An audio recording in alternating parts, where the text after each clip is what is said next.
Dear student, आज हम variation of sporophyte in bryophyte को कंटिन्यू करते हैं आगे। इस लेक्चर से पहले हम देख चुके हैं कि जो स्पोरोफाइट का जो वेरिएशन होता है ब्रायोफाइट में, उसकी थ्योरी ऑफ प्रोग्रेसिव स्टेलाइजेशन में फर्स्ट जो थ्योरी ऑफ प्रोग्रेसिव स्टेलाइजेशन हम देख रहे थे कि आगे बंधीकरण की क्रिया जो होती है, टिश्यू का जो स्टेलाइजेशन जो होता है वो रिक्सिया से लेके फ्यूनेरिया तक कैसे हुआ। तो उसमें ये बात है कि जीनस रिक्सिया से लेके हमने स्पिरोकार्पस, टार्जुमोनिया, मार्केशिया और पेरिया तक स्टडीज होती थी वो हमने पढ़ ली है। उसके बाद आज हम कंटिन्यू करते हैं कि एंथोसेरोस और फ्यूनेरिया के अंदर जो है वो टिश्यू का स्टेलाइजेशन कैसे होता है। इसमें हम देखते हैं कि जो एंथोसेरोस जो है, एंथोसेरोस में का जो स्पोरोफाइट होता है, उस स्पोरोफाइट में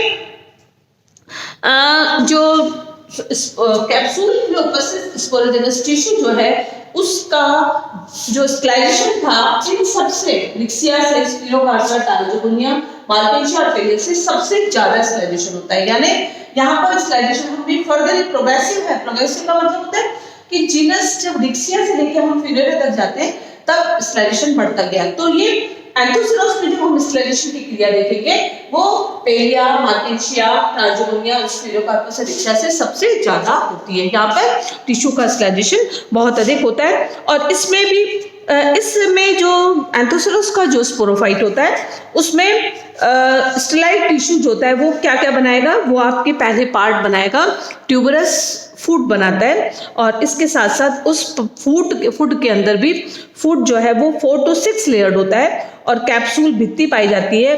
केंद्रीय भाग इसमें फूड जो है वो देखो कैसा है, ज्यादा पोरस होता है, मोटा है, और इसके अंदर बीच की चारों तरफ जो है मोटी कैप्सूल वॉल भी मिल रही है। तो ये सारा पार्ट जो किससे बना है, स्टेलाइजेशन टिश्यू से। तो यानी स्पोरोजेनस टिश्यू का स्टेलाइजेशन ज्यादा हुआ है, जो स्पोर के अलावा, स्पोर मतलब के अलावा स्पोर फॉर्मेशन में हेल्प करने के लिए फूड भी इसमें ज्यादा डेवलप हो गया और उसकी कैप्सूल लेयर जो थी वो भी ज्यादा थिक होती है, ज्यादा मल्टी लेयर होती है, साथ साथ में बीच का पोर्शन भी कॉलोमिला है। तो ये सब स्टेलाइजेशन के कारण होता है। तो इसमें हम देखते हैं कि अब इसके अंदर आभासी इलेटर्स भी होते हैं, फॉल्स इलेटर्स भी हैं। तो एंथोसेरोस के कैप्सूल में एपोथीसियम और एंडोथीसियम बनता है।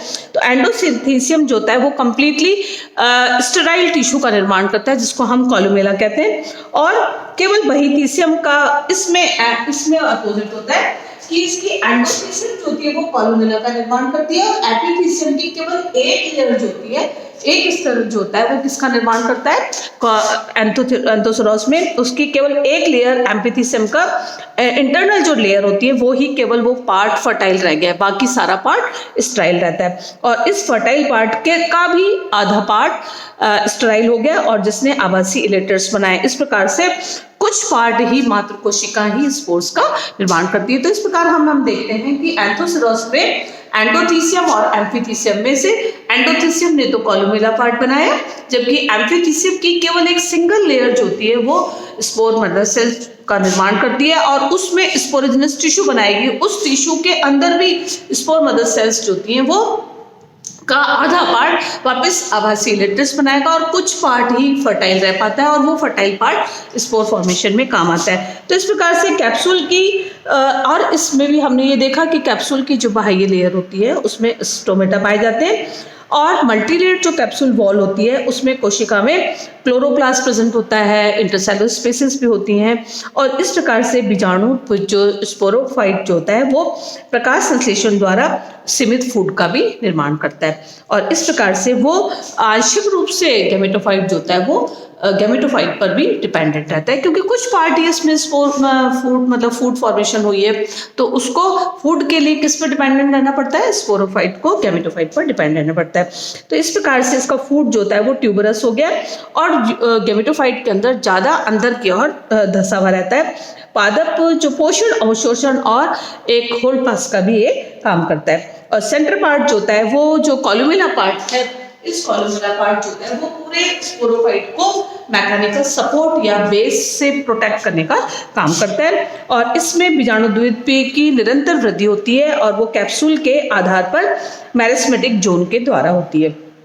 इसके अंदर कैप्सूल का भी स्फुटन जो होता है वो लॉन्जिट्यूडिनल कपाटों के द्वारा होता है। और इसके अंदर भी जो कॉलुमेला जो है, कॉलुमेला के साथ साथ प्रोटेक्शन दे दिया, जो फॉल्स लेटर्स जो होते हैं वो उसके अंदर डिस्पर्शन में मदद करते हैं, कैप्सूल का स्फुटन में मदद करेंगे। इस प्रकार से जो स्टेलाइजेशन हुआ वो एक प्रकार का आत्मनिर्भरता की दृष्टि से अधिक आत्मनिर्भरता, मतलब उससे जितना ज्यादा स्टेलाइज हो गया, इसका मतलब अब वो स्पोरोफाइट जो होता है वो कंप्लीटली गैमेटोफाइट पर डिपेंडेंट नहीं है, वो ज्यादा आत्मनिर्भर हो गया स्टेलाइजेशन के कारण, क्योंकि इसमें फुट ज्यादा डेवलप हुआ, कॉलुमेला ज्यादा डेवलप हुआ, तो गैमेटोफाइट के ऊपर अब वो आंशिक रूप से स्पोरोफाइट डेवलप डिपेंडेंट रहेगा, कंप्लीटली डिपेंडेंट नहीं होता।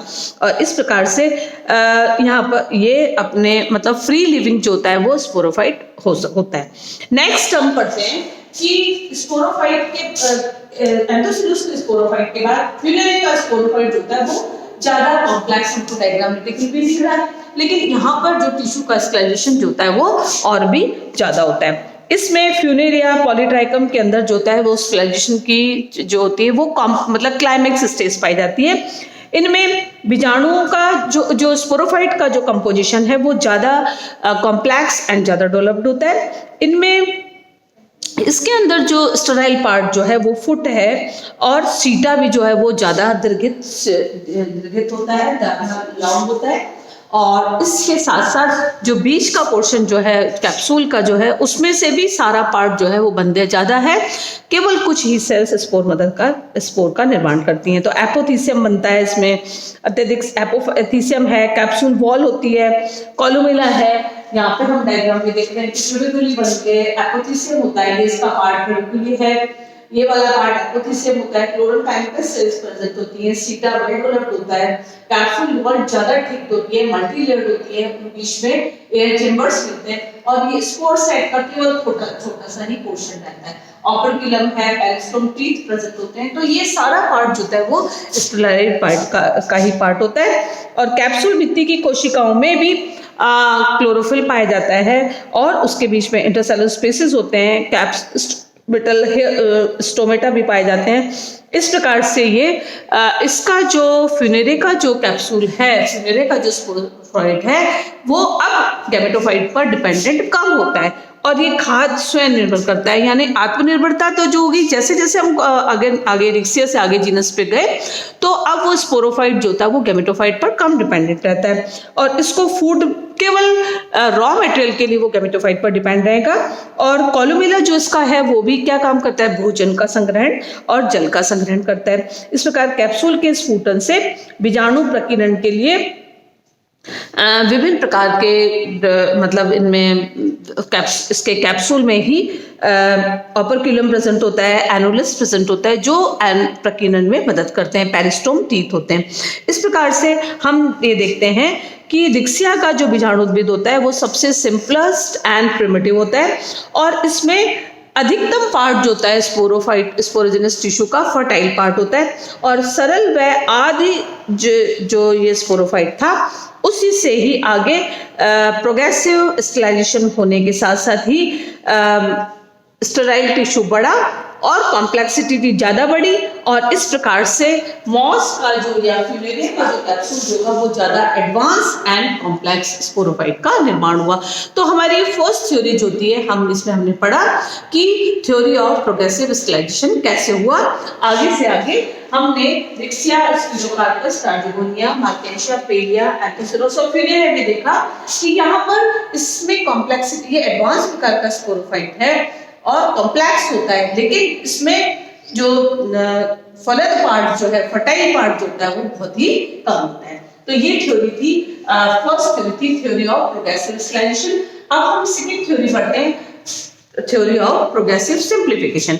इस थ्योरी को देने वाले जो समर्थक थे वो थे कश्यप और इसके साथ साथ Kashyap 1919, church 1919, Goebbels 1990 1930 and Ivan 1939 में दिया।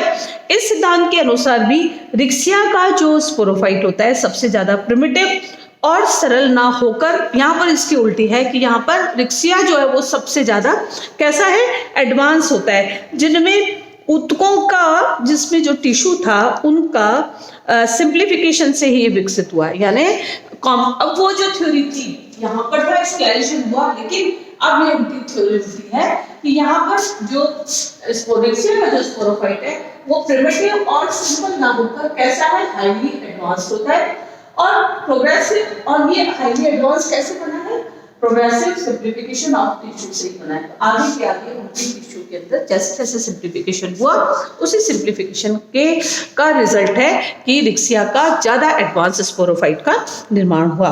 और इस प्रकार से इस ब्रायोफाइट का ये प्रोग्रेसिव जो, इसको हम ऐसा कह सकते हैं कि यहाँ पर रिट्रोग्रेसिव इवोल्यूशन की श्रृंखलाएं मिलती है। इनके ब्रायोफाइट के जो बीजाणु के जो स्पोरोफाइट का जो हम एक काल्पनिक एंसेस्टर की बात करें तो वो एक free, erect, leafy and autotrophic होते हैं, और जो युग्मकोद्भिद से समर्थित हो जाने के बाद सरलीकृत होके गए। मतलब कैसे हुए, इसके अनुसार हम ये कहेंगे कि जो उसका स्पोरोफाइट पहले जो एंसेस्टर होगा वो फ्री होगा, ऑटोट्रॉपिक है और लीफी होता है, मतलब फूड पे अपने डिपेंड होता है। लेकिन इसके अंदर इस काल्पनिक जो पूर्वज जो था उसमें सिंप्लीफिकेशन की क्रिया हुई और आगे से आगे रिक्सिया जो का सबसे सिंपलेस्ट एंड एडवांस टाइप का स्पोरोफाइट का निर्माण होता है। इस प्रकार से हम देखते हैं कि एंथोसिरोटॉप्सिडा और ब्रैप्सिडा के अंदर हमने देखा, हम आगे भी देखेंगे कि इनमें फोटोसिंथेटिक टिश्यू प्रेजेंट होता है, इंटरसेलुलर स्पेसिस होती हैं, और जो उसके ऊपर जो एपिडर्मिस है, एपिडर्मिस पे भी उसमें स्टोमेटा पाए जाते हैं। तो इस प्रकार का स्पोरोफाइट तो प्रिमिटिव टाइप का होगा, ये पूर्वज वंशों से अधिक सन्निकट होता है। इस प्रकार के बीजाणुद्भिद में अब सरलीकरण व रिडक्शन भी हुआ और सिंप्लीफिकेशन हुआ, उसी से ही जुंगर मेनियल्स और मार्केशियस के बीजाणुद्भिद का विकास हुआ। और इस प्रकार से उसके बाद ही जब रिक्सिया हो गया तो मार्केशियस से ही बाद रिक्सिया गया। तो मतलब ये थ्योरी जो है वो हम कहेंगे कि यहाँ पर कॉम्प्लेक्स से सिंप्लिसिटी आई है और प्रोग्रेसिव सिंप्लीफिकेशन से ही स्पोरोफाइट का निर्माण हुआ, इसलिए रिक्सिया का जो स्पोरोफाइट होगा वो सबसे ज्यादा एडवांस होगा। इस प्रकार हम देखते हैं कि चर्च के अनुसार जो एंसेस्टर स्पोरोफाइट थे उनमें जो डेवलपमेंट प्रोसेस होगा वो प्रोग्रेसिव सिंप्लीफिकेशन के निम्न स्टेप्स को फॉलो करता है। उसी के बाद ही सबसे सिंपलेस्ट टाइप का, सबसे सिंपल लेकिन कॉम्प्लेक्स टाइप का जो सबसे सिंपल एंड एडवांस टाइप की स्पोरोफाइट रिक्सिया का निर्माण होता है। तो हम देखते हैं कि जो फर्स्ट स्टेप हम देखते हैं कि कैसे उन्होंने कौन कौन से स्टेप फॉलो किए। तो पहला जो सही है कि वो जो फ्री, इरेक्ट, लीफी स्पोरोफाइट होगा, permanent and attach to the gametophyte के साथ अटैच होता है। तो यानी इनमें ये स्टेप है कि जो स्वतंत्र होगा और युग्मकोद्भिद जो पहले के जो स्पोरोफाइट होंगे जो जटिल तरह के हैं, जिनमें स्वतंत्र होंगे, फ्री होंगे, इरेक्ट होंगे, लीफी स्पोरोफाइट स्थायी रूप से वो कैमेटोफाइट पर डिपेंड करेगा। फिर है आइसोलेशन एंड डेसिकेशन, उसमें desiccation of sporophyte, reduction of leaves होगा। अब जैसे जैसे आगे की तरफ हम जब देखते हैं तो हम देखते हैं कि बीजाणुद्भिद के अंदर अब वो आइसोलेट हो गया और उसमें डेसिकेशन की क्रिया के कारण ही पत्तियों का उसमें रिडक्शन होगा। तो इसलिए फ्यूनेरिया के अंदर लीफ है और आगे जैसे हम पीछे तक देखते हैं तो उनमें वो क्योंकि वो आइसोलेट हो गए और उसमें डेसिकेशन की क्रिया के कारण उसमें लीफ का रिडक्शन हो गया। इसमें आगे के आगे जैसे हम देखते हैं कि कैप्सूल पार्ट के अंदर जो फोटोसिंथेटिक रीजन है उसका भी रिडक्शन होता है और स्पोरोफाइट जब रिडक्शन हो गया, क्योंकि हमने देखा कि फ्यूनेरिया में वहां पर कैप्सूल वॉल भी है, कॉलोकार्पोटस टिश्यू भी है, तो फोटोसिंथेटिक टिश्यू था।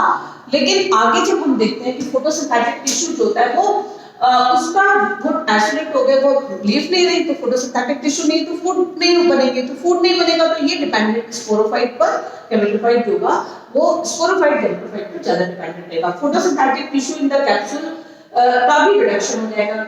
कैप्सूल के अंदर फोटोसिंथेटिक टिश्यू का रिडक्शन होगा। स्पोरोफाइट डिपेंडेंट ऑन, इसलिए जब फोटोसिंथेटिक टिश्यू नहीं है तो फूड के लिए स्पोरोफाइट जो का वो गैमेटोफाइट पर डिपेंड होगा। दूसरे उनके साथ साथ उसमें इंट्रासेलुलर, जैसे आप पीछे से तरफ हम चले तो अब इंट्रासेलुलर स्पेसेस भी नहीं होगी और स्टोमेटा भी उसमें लुप्त हो जाएंगे।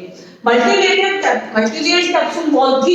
अब यहाँ से हम नीचे जाए तो यहाँ पर जब उल्टा चलते हैं तो यहाँ पर सिंगल लेयर एपिडर्मिस हो जाती है और इसी के साथ साथ सीटा जो होता है, सीटा जो डेवलप सीटा है वो रिड्यूस हो जाता है और आखिर में हम देखते हैं कि मार्केशिया के और रिक्सिया के अंदर, मार्केशिया में तो था लेकिन रिक्सिया में बिल्कुल एब्सेंट हो जाता है। Reduction of fertile sporogenous tissue का भी रिडक्शन हो जाता है, इसलिए उसमें इलेटर्स और आपके कॉलुमेला भी एब्सेंट हो जाएंगे। रिडक्शन स्लाइड टिश्यू का भी रिडक्शन होगा, तभी तो रिक्सिया के अंदर फर्टाइल पोर्शन जो होता है वो सबसे ज्यादा होता है। दूसरा, इसके अंदर सिंप्लीफिकेशन जो होता है वो क्लियर कट ज्यादा होता है। तो इस प्रकार से फुट सीटा भी सुविकसित होते थे पहले, अब वो हासित हो गए, अंत में विलुप्त हो गए। कैप्सूल के उत्कोम के अंदर न्यूनीकरण के साथ साथ उसकी फर्टिलिटी बढ़ गई और रिक्सिया का संपूर्ण एंडोथीसियम जो होता है वो स्पोरोजिनस टिश्यू का निर्माण करेगा। इलेटर्स और कॉलुमेला का पूर्ण तरह अभाव होता है और स्पूटन जो उपकरण जो होता है डेसिकेशन के लिए जो एपरेटस जो काम आए, क्योंकि यहाँ पे कॉलुमेला, पेरिस्टोम, एंडोथीसियम, अपर पिलम, एनुलस सब जो है वो डेसन के लिए काम कर रहे हैं, लेकिन यहाँ पर ऐसे जब हम रिक्सिया के अंदर देखते हैं तो वहाँ वो सिंप्लीफाइड हो गया, उसमें किसी भी प्रकार के प्रकीर्णन की अवस्था नहीं थी। तो इस प्रकार से हमने इस लेक्चर में देखा कि इवोल्यूशन ऑफ स्पोरोफाइट कैसे होता है और इसको हमने समझाने के लिए 2 लेक्चर्स में कंप्लीट किया। फर्स्ट लेक्चर में हमने पढ़ा था थ्योरी ऑफ प्रोग्रेसिव स्क्लेरेशन और दूसरी जो है वो theory of progressive simplification. Thank you.